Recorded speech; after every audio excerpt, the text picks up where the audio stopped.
Hello दोस्तों, स्वागत है आपका हमारे यूट्यूब चैनल चैम्पियन स्टॉक में। ये वीडियो स्टार्ट करने से पहले अगर आपने मेरे चैनल को सब्सक्राइब नहीं किया तो हमारे चैनल को सब्सक्राइब कर लें और साइड में दिए गए सब्सक्राइब बटन को क्लिक करके हमारे चैनल को सब्सक्राइब करें और बेल आइकन को प्रेस करें ताकि आपको हमारे स्टॉक्स की सारी रेगुलर अपडेट्स मिलती रहे। तो चलिए स्टार्ट करते हैं दोस्तों। तो जैसा कि आप देख सकते हैं कि सबसे पहला स्टॉक, टॉप 5 स्टॉक जो आने वाले 10 सालों तक आपको मल्टीबैगर रिटर्न निकल के दे सकेंगे, उनमें सबसे पहला स्टॉक है हमारा एस्ट्रल पॉलीटेक्निक लिमिटेड।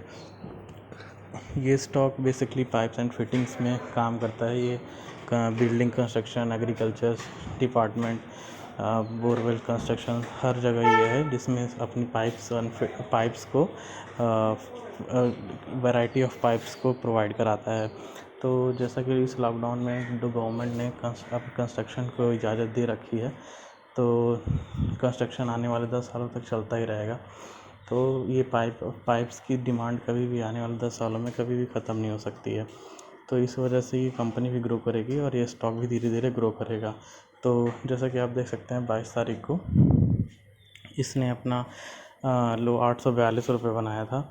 तो ये स्टॉक अभी बहुत ज़्यादा नीचे नहीं गिरा है, तो अभी ये मौका है, आप धीरे धीरे इस स्टॉक को ख़रीद सकते हैं थोड़ी थोड़ी क्वांटिटी में, और जो आपको ये आने वाले 10 सालों में बेहतर रिटर्न निकाल के दे सकता है।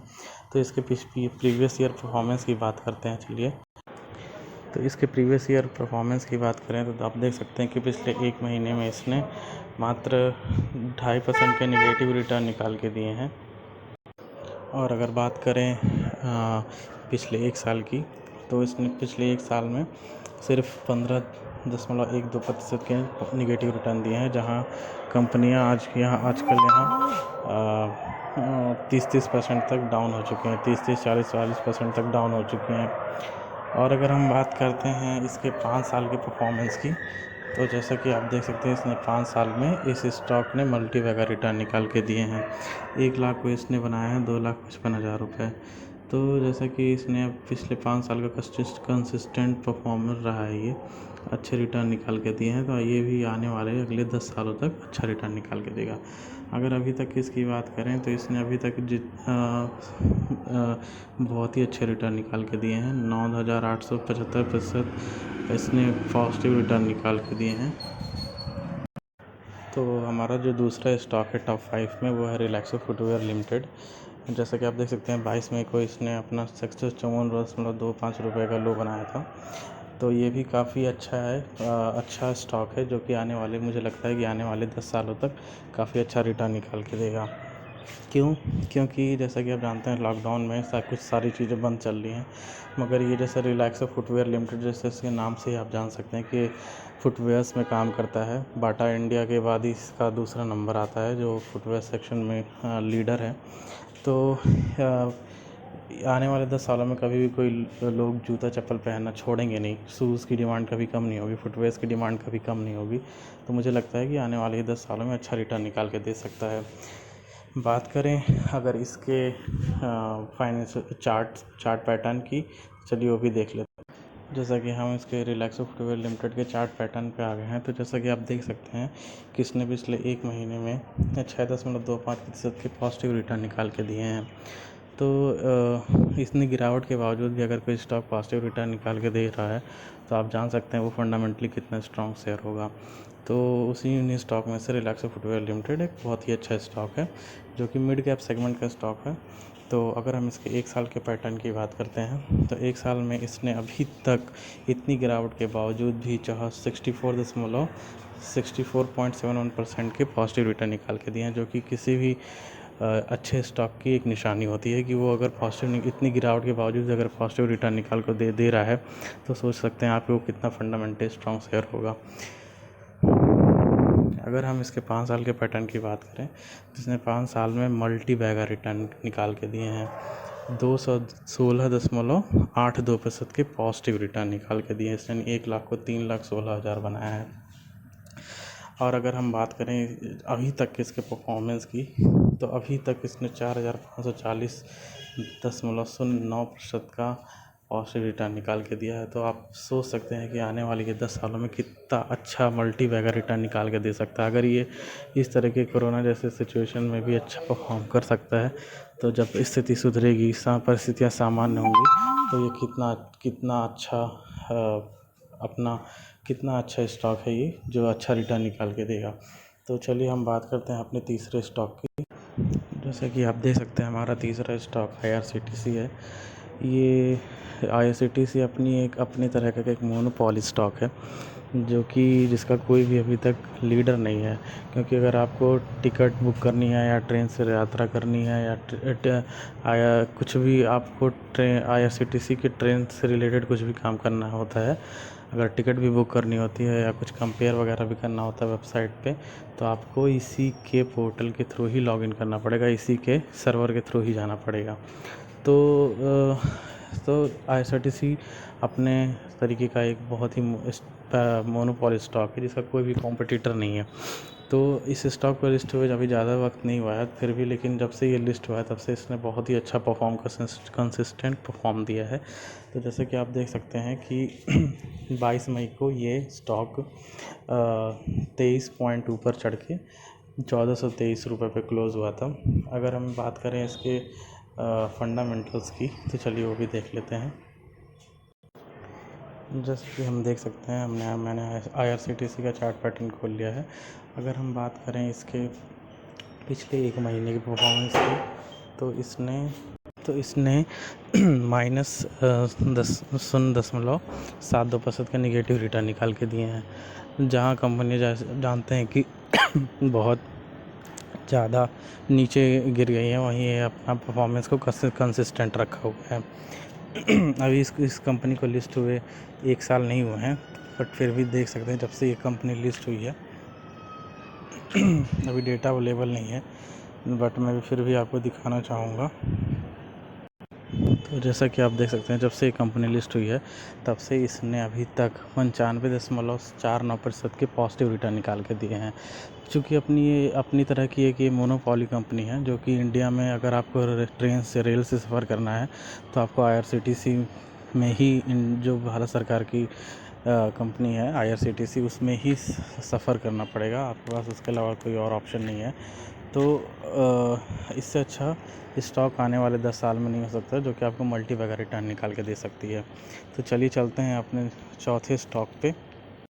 जैसा कि आप देख सकते हैं, हमारा ये जो चौथा स्टॉक है वो है VIP इंडस्ट्रीज़ लिमिटेड। तो 22 मई को इसने 217.50 पे अपनी क्लोजिंग करी थी। तो जैसा कि आप जानते हैं कि VIP इंडस्ट्री लगेज और कैरी बैग्स बनाने में काम करती है, इंडस्ट्री में काम करती है। जितने भी कैरी बैग्स होते हैं, जितने भी लगेज होते हैं, लगेज बैग्स होते हैं, जितने भी हैंड बैग्स होते हैं, स्कूल बैग्स होते हैं, उन सब में इसका काम है। तो ये VIP इंडस्ट्री अपने आप में एक फंडामेंटली स्ट्रॉन्ग शेयर है। अभी हाल ही फ़िलहाल में राकेश झुनझुनवाला ने भी अपना स्टेक बढ़ाया है इस कंपनी में।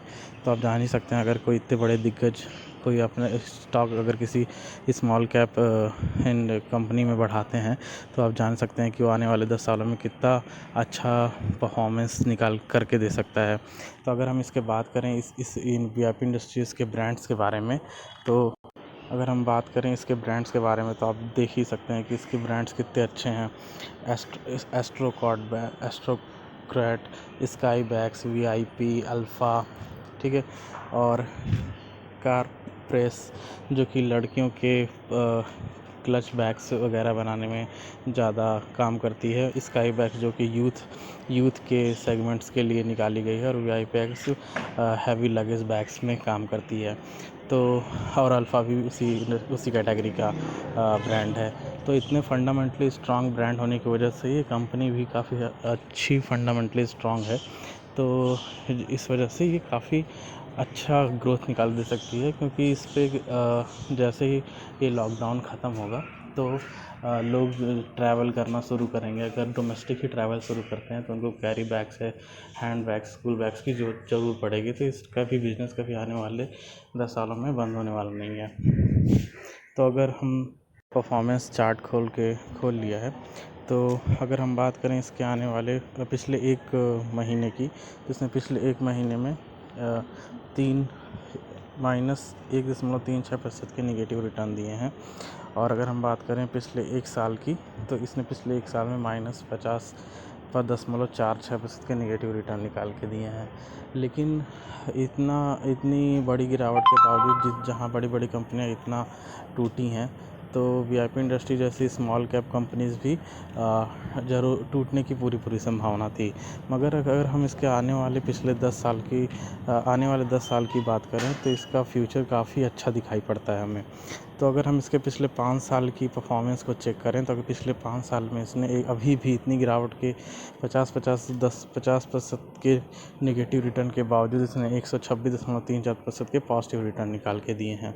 और अगर जब से ये कंपनी लिस्ट हुई है, तब से अगर हम बात करें, तो इसने 3142.89% के पॉजिटिव रिटर्न निकाल के दिए हैं। तो आप जान सकते हैं कि ये कितना अच्छा ही फंडामेंटली स्ट्रॉन्ग शेयर होगा। तो अगर हम बात करते हैं अपने आने वाले आखिरी स्टॉक की, तो वो है HDFC bank. HDFC banks private sector banks में सबसे बढ़िया ब्रांड है, लीडर बैंक है। जैसा कि अभी बैंकों की स्थिति काफ़ी अच्छी नहीं चल रही है, मगर उसके बावजूद भी जैसे ही बैंकों की स्थिति सुधरेगी, तो सबसे पहले कोई स्टॉक भागेगा, तो वो है एचडीएफसी बैंक, क्योंकि ये प्राइवेट सेक्टर बैंक में भी बैंकों का लीडर है। तो जैसा कि आप देख सकते हैं कि 22 तारीख को इसने अपनी क्लोजिंग करी थी 842.65 रुपये पे, जिसमें 1.97% की गिरावट देखने को मिली थी। चूँकि ये फंडामेंटली बहुत ही स्ट्रॉन्ग शेयर है। काफ़ी करोड़ लोगों के अकाउंट्स अब एचडीएफसी बैंक्स में हैं। और इसका जो डिविडेंड यील्ड भी आप देख सकते हैं 0.89% की है। इसका अगर फाइनेंशियल बात करें फाइनेंशियल चार्ट की, तो फाइनेंशियल चार्ट में भी इसने पिछले क्वार्टर में भी इसने काफ़ी अच्छे रिटर्न दिए थे। बट जैसे ही बैंकों की स्थिति सुधरेगी, वैसे सबसे भागने वाला स्टॉक यही होगा। जैसे कि हमने एचडीएफसी बैंक का चार्ट पैटर्न खोल लिया, तो आप देख सकते हैं एचडीएफसी बैंक ने पिछले 1 महीने में -9.30% की नेगेटिव रिटर्न निकाल के दिए हैं। अगर हम बात करें इसके पिछले 1 साल की परफॉर्मेंस की, तो पिछले 1 साल में इसने 27.90% के नेगेटिव % के नेगेटिव रिटर्न निकाल के दिए हैं। अगर हम बात करें इसके 5 साल की परफॉर्मेंस की, तो 5 साल की परफॉर्मेंस के चार्ट पैटर्न की बात करें, तो तब भी ये 64.27% का पॉजिटिव रिटर्न निकाल के दे रहा है। क्योंकि ये बैंकों में प्राइवेट सेक्टर का दिग्गज शेयर है, तो जैसी परिस्थितियाँ सामान्य होंगी, तो वैसे ही ये शेयर अपनी रिकवरी ज़रूर करेगा। जिस पोजीशन से ये नीचे आया है, उस पोजीशन को पाने की जितनी जल्दी अचीव कर सकता है, उस टारगेट को अचीव करेगा। तो ये थे हमारे टॉप 5 शेयर।